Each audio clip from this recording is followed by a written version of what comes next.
A person doesn't die when he or she reaches the grave. They die when their dreams do. That's a quote from a poem that I wrote called The Wealthiest Place on Earth.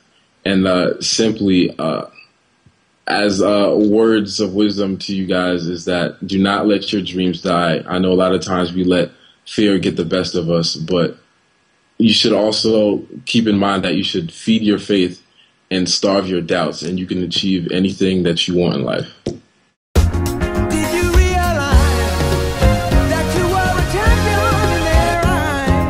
My name is Clervil. I am 21. I currently go to William Pass University, double majoring in marketing and professional sales. And to tell you a little bit about myself, I'm basically an entrepreneur, and how I define that is basically someone who has the audacity to believe in their dreams, whatever it may be. Now, being an entrepreneur, I've started my own business at the age of 17. I've currently written a book called Your Life in My Hands, which will come out very, very soon. It's a collection of poems in which I believe that any reader can pick it up and relate to the poems that are written in the book.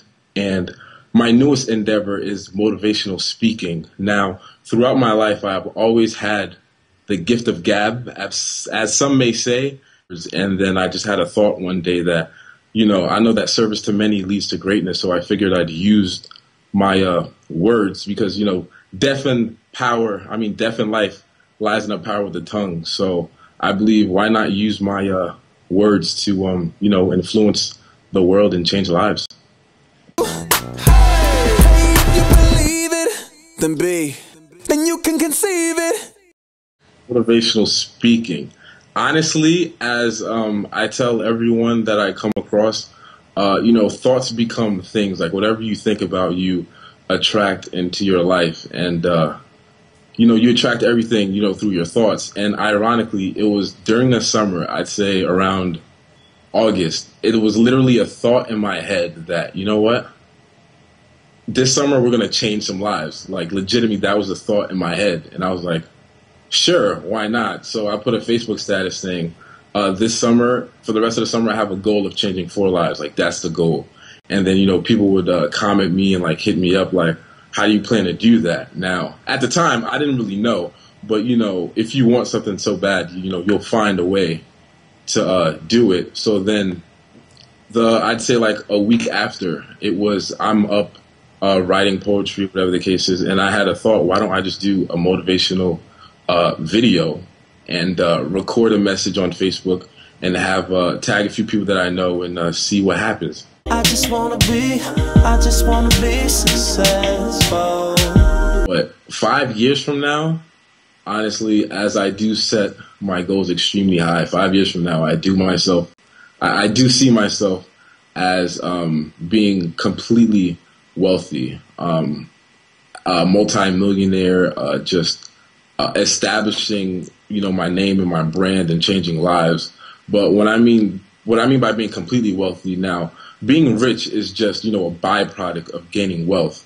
Now, wealth, it encompasses a lot, not only money, but, being happy, finding that spouse, being healthy, we gotta remain healthy because, if you're not healthy, then what is money to you? So that's what I mean by being completely wealthy, having the abundance in terms of money and having love from family, friends, a spouse, hopefully.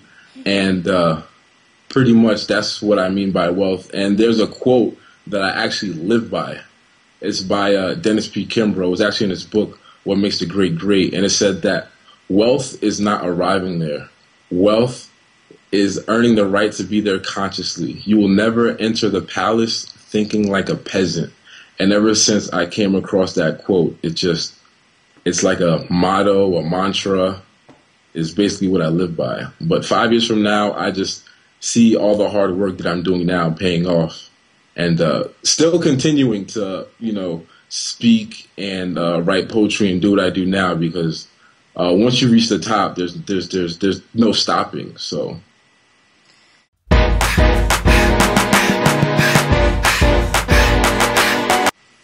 First big paycheck. That's a very good question.